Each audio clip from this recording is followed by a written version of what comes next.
Hello guys, तो आज का ड्रामा काफी ज्यादा इंटरेस्टिंग होने वाला है। चैनल पर नए हैं तो उसे सब्सक्राइब कीजिए और वीडियो पसंद आए तो उसे लाइक कीजिए। ड्रामे की स्टार्टिंग में हमें दिखाया जाता है कि नैन्सी अपने बेटे को लेकर अपने हस्बैंड के टॉम के पास आती है। उसके हस्बैंड को गए हुए पूरे 5 साल हो चुके थे। फिर हमें दिखाया जाता है कि उसकी प्रेगनेंसी के दौरान उसका हस्बैंड जैन उसका कितना ख्याल रखता था।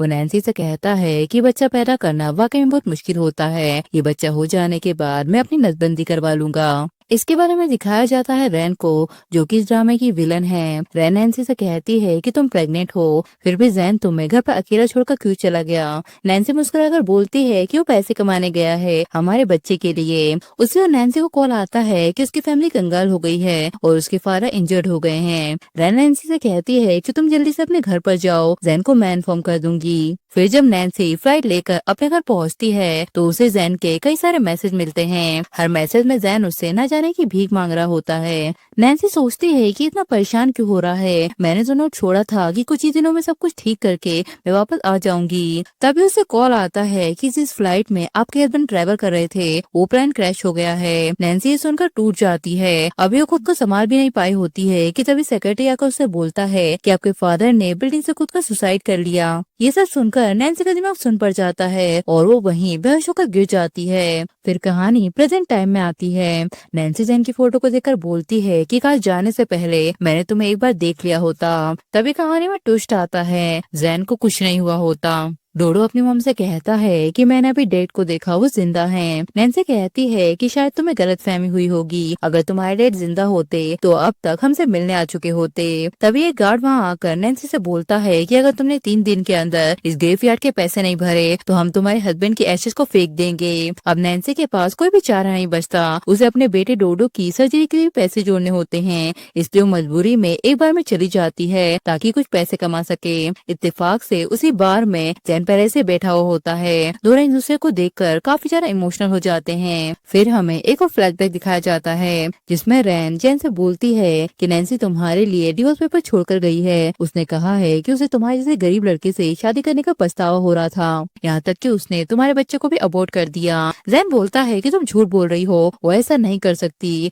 और नैन्सी को ढूंढने निकल जाता है। लेकिन रास्ते में ही उसका एक कार एक्सीडेंट हो जाता है। प्रेजेंट में जैन नैन्सी से बोलता है कि तुम ये नाटक क्यों कर रही हो, मैंने तुमसे कितनी बार बैक किया था कि मुझे छोड़कर मत जाओ, लेकिन तुमने मेरी एक नहीं सुनी। नैन्सी बोलती है कि मेरे पास तुम्हें बताने का टाइम नहीं था, लेकिन मैंने तुम्हारे लिए नोट तो छोड़ा था। जैन कहता है कि बस करो अपनी ये एक्टिंग करना, और मेरे दिल में तुम्हारे लिए सिर्फ नफरत बची है। तभी उसका दोस्त बीच में बोलता है कि तुम टेंशन मत लो, हम इस लड़की को अच्छा सबक सिखाएंगे, और नैन्सी से कहता है कि घुटनों पर बैठो और हमारे लिए वाइन सर्व करो। नैन्सी कांपते हुए जैन से बोलती है कि प्लीज मेरी हेल्प करो। जैन उसे ताने मारते हुए बोलता है कि मैं तुम्हारी हेल्प क्यों करूं, तुम्हें बार में काम करने का बहुत शौक है ना, तो अब सारी बोतलें यहीं पीकर खत्म करो। उसी वक्त जैन के मोबाइल पर एक लड़की का कॉल आता है जो कि उसकी बहन होती है। लेकिन नैन्सी को गलतफहमी हो जाती है कि जैन ने एक नई गर्लफ्रेंड बना ली है। वो सोचती है तो इसी वजह से जैन इतने सालों से उससे मिलने नहीं आया। वो इस बात को बर्दाश्त नहीं कर पाती और वहाँ से चली जाती है।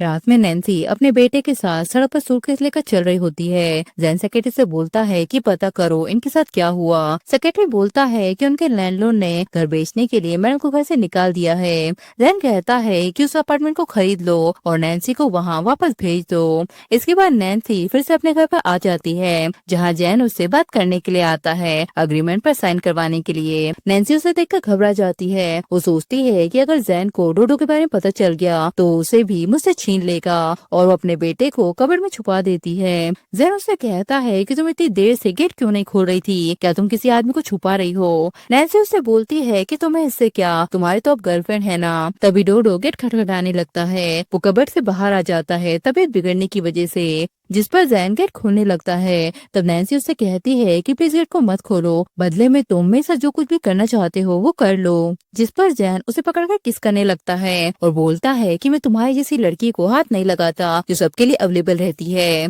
फिर वो दिखाते हैं कि डोडो की तबीयत बिगड़ने की वजह से नैन्सी उसे हॉस्पिटल में ले आती है, जहाँ फिर से वो जैन से टकरा जाती है। वो उससे कहता है तो तुम यहाँ भी अपने कस्टमर बनाने आ गई, जिस पर नैन्सी उसका जवाब दिए बिना ही वहाँ से चली जाती है। फिर ड्रामे ड्रामे में एंट्री होती है जैन की बहन की, जिसका नाम किन रहता है। एक्चुअल में जैन उसका ही चेकअप करवाने के लिए हॉस्पिटल में आया था। फिर वो अपनी बहन को लेकर एक पियानो क्लास में आ जाता है, जहाँ पर नैन्सी पहले से ही पियानो बजाने का काम कर रही थी। जैन उससे कहता है कि किन चाहती है कि तुम उसके लिए पियानो बजाओ, अगर तुमने मना किया तो मैं तुम्हें इस जॉब से भी निकलवा दूंगा।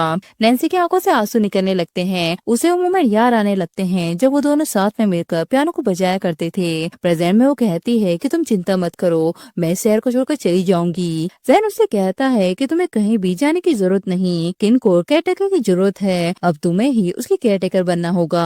तुम्हें सिर्फ पैसे चाहिए ना, तो मैं तुम्हें पैसे दूंगा। नैन्सी को भी डोडो के इलाज के लिए पैसों की जरूरत होती है, जिसके लिए वो उसे हाँ कर देती है। नेक्स्ट डे नैन्सी भीगते हुए जैन के घर पर आ जाती है। फिर जब दिखाते हैं कि जैन भी बारिश में ऐसे ही नैन्सी की मॉम के आके बैठा रहता है। उसकी मॉम कहती है कि मैं अपनी बेटी की शादी कभी भी तुम्हारे जैसे गरीब लड़के से नहीं होने दूंगी। जैन कहता है कि जब तक मैं उसे देख नहीं लेता मैं यहाँ से नहीं जाऊंगा। प्रेजेंट में वो नैन्सी से बोलता है कि तुम पहले ही दिन काम पर लेट आई हो, इसके लिए तुम्हें पनिशमेंट मिलेगी। अब बारिश में मेरे सामने नील डाउन करो। नैन्सी बोलती है कि आखिर मैंने तुम्हारा बिगाड़ा क्या है। जैन कहता है कि वो तुम्ही थी जो डिवोर्स पेपर छोड़कर गई थी, यहाँ तक कि तुमने मेरे बच्चे को भी अबॉर्ट कर दिया। 7 महीने के बच्चे को मारकर क्या तुम्हें जरा से भी शर्म नहीं आई। नैन्सी समझ जाती है कि अब इसे कुछ भी समझाने का मतलब नहीं है। वो उससे कहती है कि हाँ मैंने ही तुम्हें छोड़ा था और मैंने ही हमारे बच्चे को अबॉर्ट भी कर दिया था। जैन को गुस्सा आ जाता है। उससे कहता है तो तुम पूरी रात घुटनों पर यहीं बैठी रहोगी। बेचारी नैन्सी 2 घंटों तक घुटनों पर बैठी रहती है और वहीं बेहोश होकर गिर भी जाती है। तब जैन भागते हुए उसे हॉस्पिटल ले जाता है, जहाँ नैन्सी की फ्रेंड उससे बोलती है कि तुम नैन्सी के पीछे क्यों पड़े हुए हो। जैन कहता है कि तुम चुप रहो, उसने मेरे 7 महीने के बच्चे को मारा है। सू बोलती है कि तुम ये क्या बकवास कर रहे हो, तुम्हारा बेटा तो जिंदा है, यकीन ना हो तो ये फोटो देख लो। तभी वह नर्स भी डोडो को लेकर आ जाती है। जैन उसे देखकर सोचता है तो ये मेरा बेटा है। तभी नैन्सी बाहर से निकलकर उससे बोलती है कि नहीं ये तुम्हारा बेटा नहीं है, इसे तो मैं ऑर्फन से अडॉप्ट करके लाई थी। जैन उसे कहता है कि तुमने मुझे झूठ क्यों बोला। सो बोलती है क्योंकि मुझे लगा था कि अगर मैं ऐसा बोलूंगी तो तुम नैन्सी को अच्छा ट्रीट करोगे। अब इस सीन में नैन्सी को ये लगता है कि जैन ने नई गर्लफ्रेंड बना ली है तो उसके बच्चे को उसे छीन लेगा। इसी वजह से वो अपनी फ्रेंड को भी उसे झूठ बोलने के लिए बोलती है। नेक्स्ट सीन में जब नैन्सी जैन और उसकी बहन को साथ में देखती है तो उसे पुराने मोमेंट याद आते हैं कि इसी तरह से जैन भी उसे खाना खिलाया करता था। उसे काफी ज्यादा बुरा लगता है और वो रूम में बैठ जाती है ड्रिंक करने के लिए। वो कहती है कि बस डोडो की सर्जरी के पैसे हो जाए फिर मैं यहाँ से चली जाऊंगी। उसे इतना ज्यादा नशा हो जाता है कि वो जैन से ही टकरा जाती है। वो सब कुछ भूल कर उससे बोलती है कि मैंने तुम्हें बहुत मिस किया, इतने सालों में तुम मेरे पास वापस क्यों नहीं आए। जैन भी उसकी बातें सुनकर इमोशनल हो जाता है और वो दोनों एक दूसरे के करीब आ जाते हैं। सुबह नैन्सी कहती है कि तुम मेरे रूम में क्या कर रहे हो। जैन कहता है कि आंखें खोल कर देखो, ये तुम्हारा नहीं बल्कि मेरा रूम है। नैन्सी कहती है कि सॉरी मैंने ये सब जानबूझकर नहीं किया, कल रात मैं बहुत ज्यादा ही ड्रंक थी। तभी गेट पर किन भी आ जाती है। तब नैन्सी वहाँ से चली जाती है छुपने के लिए, पर जाते जाते वो अपना पेंडेंट वहीं छोड़ जाती है। किन अपने भाई से कहती है कि ये तो वही पेंडेंट है ना जो तुमने उस लड़की को दिया था जिससे तुम प्यार करते हो। जैन बोलता है तो वो तुम ही थी जिसने जानबूझकर नैन्सी को मेरे रूम के पास रखा था। किन बोलती है कि हाँ मुझे तुम्हारी चिंता है क्योंकि बस वही तुमसे सच्चा प्यार करती है। हो सकता है कि पहले जो कुछ भी हुआ हो उसकी भी कोई मजबूरी रही होगी। जैन कहता है कि उसने मेरे 7 महीने के बच्चे को मारा है, मैं उसे कभी माफ नहीं करूंगा। इसके बाद हॉस्पिटल वाले नैन्सी से कहते हैं कि डोडो की सर्जरी को और अब नहीं टाला जा सकता, हमें जल्द से जल्द सर्जरी करनी होगी। दूसरी तरफ जैन भी उसी हॉस्पिटल में आया होता है सीक्रेटली डोडो के साथ अपना डीएनए टेस्ट करवाने के लिए, जहां वो नैन्सी फिर से टकरा जाते हैं। जैन उससे बोलता है कि तुम घर में काम करने की जगह या बाहर क्या कर रही हो। नैन्सी कहती है क्या तुम मुझे कुछ पैसे उधार दे सकते हो। तभी वहाँ चैंग भी आ जाता है। वो नैन्सी से बोलता है कि मैंने सुना है कि तुम्हें पैसों की जरूरत है, अगर तुम चाहो तो मैं तुम्हें पैसे उधार दे सकता हूँ। नैन्सी सोचती है कि मैं पहले ही सो और चैंग से काफी पैसे उधार ले चुकी हूँ, अब मैं उनसे और पैसे नहीं ले सकती और वो उसे मना कर देती है। जैन बोलता है कि तुम मुझे बताओ तुम्हें कितने पैसे चाहिए। नैन्सी बोलती है कि ज्यादा नहीं बस 30 लाख। जैन बोलता है तो फिर मेरे साथ होटल चलो साथ में सोने के लिए। नैन्सी कहती है कि मैं किसी और से पैसे ले लूंगी लेकिन खुद को कभी नहीं बेचूंगी। जैन कहता है कि क्यों, तुम दूसरों से तो पैसे ले लेती हो, फिर मुझसे पैसे से मांगना तुम्हें इतना मुश्किल क्यों लगता है? याद रखो कि तुमने मेरे बच्चे को मारा था, जिसकी सजा तुम्हें पूरी जिंदगी चुकानी पड़ेगी। अब चुपचाप घर चलो और अच्छी नैनी बनकर रहो। नेक्स्ट सीन में नैन्सी डिनर टेबल पर खाना सर्व कर रही होती है। तभी किन कहती है कि मुझे पता है कि तुम जैन की एक्स वाइफ हो और कल रात तुम दोनों एक ही रूम में थे। जैन कहता है कि चुपचाप अपना खाना खाओ। किन बोलती है कि तुम इसे बताते क्यों नहीं कि मैं तुम्हारी बहन हूँ। तभी सेक्रेटरी डीएनए रिपोर्ट लेकर आ जाता है। रिपोर्ट में लिखा होता है कि डोडो का जैन से कोई भी ब्लड रिलेशन नहीं है। इसे देखकर जैन को गुस्सा आ जाता है और वो वहाँ से गुस्से में ही निकल जाता है। नैन्सी सोचती है कि जब केन जैन की बहन है तो मुझे उसे सच बता देना चाहिए और वो जैन के पास आ जाती है सच्चाई बताने के लिए, लेकिन जैन उसकी कोई बात नहीं सुनता। नैन्सी उसे समझाने की कोशिश करती है कि डीएनए रिपोर्ट फेक है, डोडो सच में तुम्हारा ही बेटा है, लेकिन जैन तो उसे इग्नोर करके वहाँ से चला जाता है। जैसे जैसे नैन्सी जैन का पीछा करते हुए हॉस्पिटल तक आ जाती है, वो उसे सच ही बताने वाली होती है कि तभी पीछे से रेनो से आवाज लगाती है। वो उसे बताती है कि मेरी और जैन की जल्दी शादी होने वाली है और हमारी तो एक 3 साल की बेटी भी है। ये सुनकर नैन्सी फिर से अपना इरादा चेंज कर देती है जैन को सच्चाई बताने का।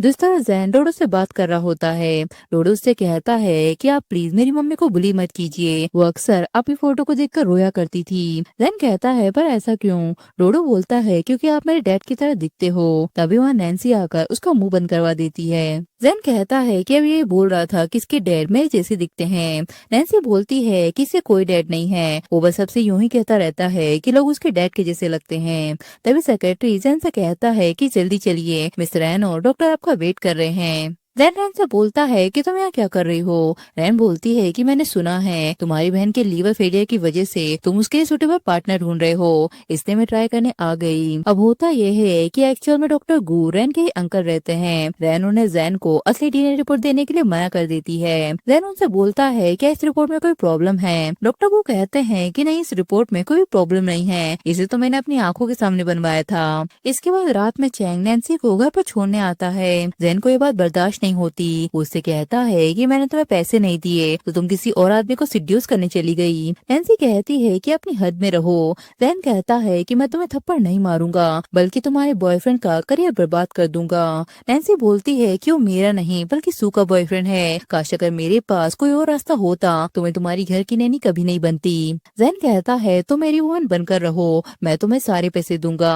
नैन्सी बोलती है तो अब तुम मुझे अपने मिस्टर बनाना चाहते हो। जैन बोलता है कि और नहीं तो क्या, तुम मेरी वाइफ बनने के लायक नहीं हो। नैन्सी बोलती है कि ना ही मुझे तुम्हारे मिस्ट्रेस बनने में इंटरेस्ट है और ना ही वाइफ बनने में, तुम मुझसे दूर ही रहो। नेक्स्ट सीन में रैन नैन्सी को पार्टी में बुलाती है, ये कहकर कि मैं तुम्हारे बेटे का इलाज अपने अंकल से करवाऊंगी। पार्टी में गार्ड नैन्सी से इनविटेशन कार्ड मांगता है। नैन्सी कहती है कि मुझे इस पार्टी में रैन ने बुलाया था, मेरे पास कोई इनविटेशन कार्ड नहीं है। गार्ड कहता है कि ये कोई नाइट क्लब नहीं है या तुम्हारी जैसी लड़की मुंह उठाकर आ जाए। तभी उसी वक्त वहाँ जैन भी आ जाता है। वो नैन्सी का साइड लेते हुए बोलता है कि उसे किसी कार्ड की जरूरत नहीं, वो मेरे साथ है। फिर वो उसे पार्टी में लेकर आ जाता है और कहता है कि मैं डॉक्टर गू से थोड़ी देर के लिए मिलने जा रहा हूँ, तब तक तुम यहाँ मेरा वेट करना। रैन को ये देखकर गुस्सा आ जाता है और वो अपनी फ्रेंड को इशारा करती है। तब उसकी फ्रेंड जाकर नैन्सी से कहती है कि तुमने मेरे हस्बैंड को सिड्यूस करने की हिम्मत कैसे की, मैं आज तुम्हें नहीं छोड़ूंगी। नैन्सी कहती है कि अपनी हद में रहो, किसी पर झूठा इल्जाम लगाना भी क्राइम होता है। रैन कहती है कि तुम्हारे पास एविडेंस क्या है इस बात को प्रूव करने के लिए। तब उसकी फ्रेंड कहती है कि मेरे हस्बैंड ने बताया था कि इसके बर्थ पर एक मॉल है। मैं कहता है कि ये बिल्कुल सच कह रही है क्योंकि मैं भी इसका कस्टमर रह चुका हूँ। नैन्सी कहती है कि मैं मर जाऊंगी लेकिन तुम्हारे जैसे आदमी में कभी इंटरेस्ट नहीं लूंगी। मैम बोलता है तो अपनी इनोसेंट प्रूफ करने के लिए सबके सामने कपड़े खोलकर दिखाओ कि वो मॉल है या नहीं। रैन करती है कि वो ऐसी लड़की नहीं है, तुम लोगों को जरूर कोई गलतफहमी हुई होगी। उसकी फ्रेंड कहती है कि एक बेशरम लड़की है, इसका बच्चा भी किसी और मैन का है। नैन्सी को गुस्सा आ जाता है। वो कहती है कि तुम्हारी हिम्मत कैसे हुई मेरी बेटी की इंसल्ट करने की। सब लोग नैन्सी से बोलते हैं कि तुम यहाँ पर मारपीट क्यों कर रही हो, सीधे सीधे अपने कपड़े उतार कर प्रूफ क्यों नहीं कर देती। मैन कहता है कि लाओ मैं तुम्हारी हेल्प कर देता हूँ। तभी उसके सर पर एक प्लेट पड़ती है। तभी जैन वहाँ पर आ जाता है नैन्सी को प्रोटेक्ट करने के लिए। जैन बोलता है कि तुम्हारी हिम्मत कैसे हुई मेरी वुमन को हाथ लगाने की। मैन कहता है कि सॉरी, मैं तो बस मजाक कर रहा था। जैन बोलता है कि तुम में से कौन था जो इसके बारे में अफवाहें उड़ा रहा था, सामने आकर माफी मांगो वरना मैं तुम में से किसी को भी नहीं छोड़ूंगा। तब मिंग नैन्सी से माफी मांगने लगता है। जैन कहता है कि खुद को तब तक थप्पड़ मारो जब तक ये खुश ना हो जाए। तब जितने भी लोग जो नैन्सी को भला बुरा कह रहे थे खुद को थप्पड़ मारने लगते हैं। रैन कहती है कि मुझे माफ कर दो, मैं लोगों को रोक नहीं पाई। नैन्सी बोलती है कि तुम तो चुप ही रहो, तुम तो आग में घी डाल रही थी। रैन बोलती है कि तुम कैसी बातें कर रही हो, मैंने तुम्हें खुद इनवाइट किया था, मुझे नहीं पता था कि ये सब हो जाएगा। नैन्सी बोलती है कि मुझे बहस नहीं करनी, मुझे बस घर जाना है। रैन बोलता है कि मैं तुम्हें घर लेकर चलता हूँ। नैन्सी कहती है कि मुझे नीचे उतारो, रैन तुम्हारी गर्लफ्रेंड है, उसे बुरा लग जाएगा। तब जैन उससे कहता है कि तुमसे बकवास किसने कही। नैन्सी बोलती है तो इसका मतलब तुम अभी मुझसे प्यार करते हो। जैन बोलता है कि तुम मेरा छोड़ो और अपना बताओ कि तुम्हारे मन में क्या है, अगर हाँ है तो हम फिर से एक साथ रह सकते हैं। नैन्सी बोलती है कि अभी मुझे थोड़ा टाइम चाहिए। जैन सोचता है कि मैं इसके अडॉप्टेड बेटे को भी एक्सेप्ट कर लूंगा, फिर फ्यूचर में हमारा भी एक बच्चा होगा। इसके बाद हॉस्पिटल में सो नैन्सी से बोलती है कि तुम्हारे बेटे की सर्जरी के पैसे पे हो गए हैं, जैन ने आफ्टरनून में सारे पैसे भर दिए थे। नैन्सी उससे बोलती है कि तुमने मुझे बताया क्यों नहीं। जैन बोलता है कि अभी तुम अपने बेटे के पास जाओ, मैं तुमसे बाद में बात करूंगा। नैन्सी अपने फ्रेंड से बोलती है कि अब मुझे उसे सच्चाई बता देनी चाहिए, लेकिन रैन ने कहा था कि उनकी 2 साल की बेटी है। सो बोलती है कि कौन जानता है कि वो सच बोल रही है झूठ, वैसे भी डोडो को भी एक फादर की जरूरत है। नैन्सी बोलती है कि ठीक है, मैं पता करूंगी कि रैन की कोई बेटी है भी या नहीं, अगर उनकी बेटी नहीं हुई तो मैं हमेशा के लिए जैन के साथ रहूंगी। दोस्तों डॉक्टर गू जैन से कहते हैं कि हमें जल्द से जल्द तुम्हारी बहन का लीवर ट्रांसप्लांट करना होगा। रैन तुम्हारी बहन को लीवर डोनेट करने के लिए भी रेडी है, पर मैं चाहता हूँ कि तुम उसे शादी कर लो। मेरी कोई बेटी नहीं है, मैंने हमेशा से रैन को अपनी बेटी की तरह माना है, अगर लीवर ट्रांसफर करने पर उसे कुछ हो गया तो क्या होगा। जैन बोलता है कि चाहे कुछ भी हो जाए मैं उससे शादी कभी नहीं करूंगा। तब मिस्टर गू रैन से बोलते हैं कि अब तुम उसकी वाइफ नहीं बन पाओगी। रैन बोलती है कि आज उसकी बहन हॉस्पिटलाइज होने वाली है, तुम बस उसको ऐसी मेडिसिन दे देना जिससे उसकी तबीयत बिगड़ जाए, फिर मैं देखती हूँ कि वो कैसे नहीं मानेगा। नेक्स्ट दिन नैन्सी के बेटे की भी सर्जरी होती है, जैन भी उसके साथ आया होता है डोडो की सर्जरी के लिए। तभी रैन उससे बोलती है कि जल्दी चलो, तुम्हारी बहन को ब्लड की वॉमिटिंग हो रही है। तब जैन भागकर वार्ड में आ जाता है। डॉक्टर को उससे बोलते हैं क्या तुम्हें दिखाई नहीं देता कि तुम्हारी बहन को सर्जरी की जरूरत है। जैन बोलता है कि शादी के अलावा तुम जो कुछ भी कहोगे मैं वो करूंगा। डॉक्टर को कहते हैं कि मैं रैन को एक भरोसेमंद आदमी को सौंपना चाहता हूँ, इसके अलावा और मेरी कोई कंडीशन नहीं है। रैन बोलती है कि तुम इतना क्यों सोच रहे हो, क्या तुम भूल गए हो कि नैन्सी ने तुम्हें छोड़ दिया था और जब तुम्हारा एक्सीडेंट हुआ था तब मैंने ही दिन रात तुम्हारा ख्याल रखा था। डॉक्टर को कहते हैं कि जब तुमको फू फैमिली ने भी नहीं अपनाया था तब तुम्हारी बहन ने ही तुम्हें स्टडी में हेल्प की थी, क्या तुम ऐसे ही उसे मरने दोगे। ये सब सुनकर जैन उनकी कंडीशन मान जाता है। दूसरा डोडो की भी सर्जरी सक्सेसफुल हो जाती है। रैन नैन्सी से बोलती है कि मैं और जैन जल्दी शादी करने वाले हैं। नैन्सी बोलती है कि तुमने मुझसे बहुत पहले भी झूठ बोला था कि तुम दोनों की बेटी है, तो ये भी एक झूठ ही है कि वो तुमसे शादी करेगा। रैन कहती है कि तुम कुछ भी सोचो लेकिन अब वो सिर्फ मेरा है। नैन्सी कहती है कि मुझे घर का पता लगाना होगा। जब वो घर आती है तो सेक्रेटरी कहता है कि आप इस घर से चली जाइए, ये रहे 10 मिलियन जो मिस्टर जैन ने आपके लिए दिए हैं। नैन्सी उससे बोलती है तो इसका मतलब तुम सच में उससे शादी करने वाले हो। जैन बोलता है कि हाँ, जब तुम्हारा बेटा ठीक हो जाएगा तो तुम यहाँ से चली जाना। नैन्सी बोलती है कि जब सब कुछ खत्म हो गया है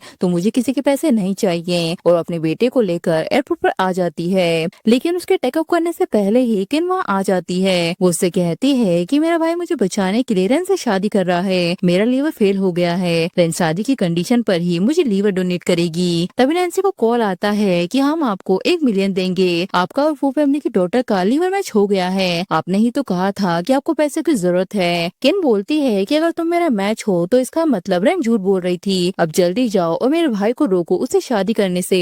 नैन्सी उससे बोलती है कि तुम मेरे बेटे को सू के पास छोड़ देना। फिर नेक्स्ट सीन में नैन्सी जैन और रैन की शादी में आ जाती है। उससे बोलती है कि इसे शादी मत करो, तुम्हारी बहन ने मुझे सब कुछ बता दिया है। रैन कहती है कि तुम इसकी बातें क्यों सुन रहे हो, हमारी शादी का टाइम हो रहा है, अब जल्दी करो, फिर तुम्हारी बहन की भी सर्जरी करवानी है। नैन्सी बोलती है कि कैसी सर्जरी, सिर्फ किन और मेरा लीवर मैच है, तुम तो सिर्फ झूठ बोल रही हो। फिर वो रैन को बताती है कि मैं 1 महीने पहले डोडो के इलाज के पैसे कलेक्ट करने ट्रांसप्लांट लेटर बस गई थी ताकि मैच होने पर मुझे पैसे मिले। रैन जैन से बोलती है कि मेरा यकीन करो, मैंने तुमसे झूठ नहीं बोला।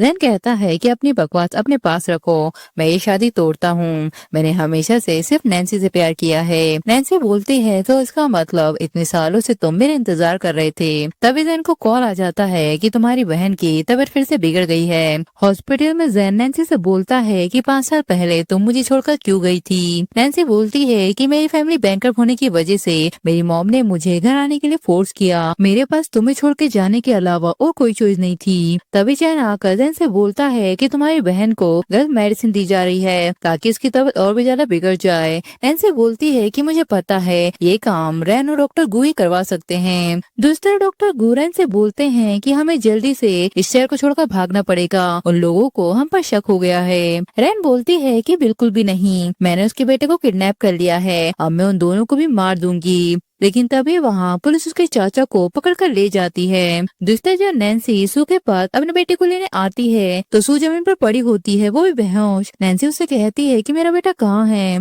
सू बोलती है कि उसे तो रैन किडनैप करके ले गई है। नैन्सी रैन को कॉल करके बोलती है कि तुम्हें जो करना है मेरे साथ करो, पर मेरे बेटे को छोड़ दो। रैन बोलती है तो फिर तुम यहाँ अकेली आओ, अगर तुमने पुलिस को बताया तो मैं तुम्हारे बेटे को मार दूंगी। तब सू भागते हुए रैन के पास जाती है और उसे बोलती है कि रैन ने डोडो को किडनैप कर लिया है और नैन्सी भी वहाँ अकेली चली गई है, जल्दी जाकर उन दोनों को बचाओ। जब नैन्सी वहाँ जाती है तो रैन भी उसे मारकर बांध देती है। नैन्सी उससे बोलती है कि 5 साल पहले तुमने रैन से झूठ बोला था ना कि मैं उसे छोड़कर चली गई, वो भी डिवोर्स पेपर छोड़कर। रैन बोलती है कि हाँ, इतना ही नहीं, मैंने तुम्हारे बेटे की डीएनए रिपोर्ट भी बदलवा दी थी। उसी वक्त वहाँ जैन की एंट्री होती है। रैन जैन से बोलती है कि मेरे पास मत आना वरना मैं इन लोगों को मार दूंगी। तभी जैन के गार्ड रैन पर गन पॉइंट कर देते हैं और उसको पकड़कर वहाँ से ले जाते हैं। नैन्सी जैन से बोलती है कि 5 साल पहले रैन ने फेक डिवोर्स बनवाए थे और डोडो की डीएनए रिपोर्ट भी चेंज करवाई थी, वही तुम्हारा असली बेटा है। रैन उससे कहता है कि सॉरी, मैंने तुम्हें बहुत गलत समझा। तभी नैन्सी वहाँ बेहोश हो जाती है। हॉस्पिटल में ठीक होने के बाद जैन उससे बोलता है कि तुमने बहुत साल दर्द और तकलीफ झेल कर हमारे बेटे को बड़ा किया है, प्लीज मुझे एक और मौका दो और दोबारा मुझसे शादी कर लो। डोडो कहता है कि वाह, तो फाइनली मेरे पास भी पेरेंट्स होंगे। फिर लास्ट सीन में वो दोनों दोबारा शादी कर लेते हैं और इसी के साथ ये ड्रामा भी यही खत्म हो जाता है।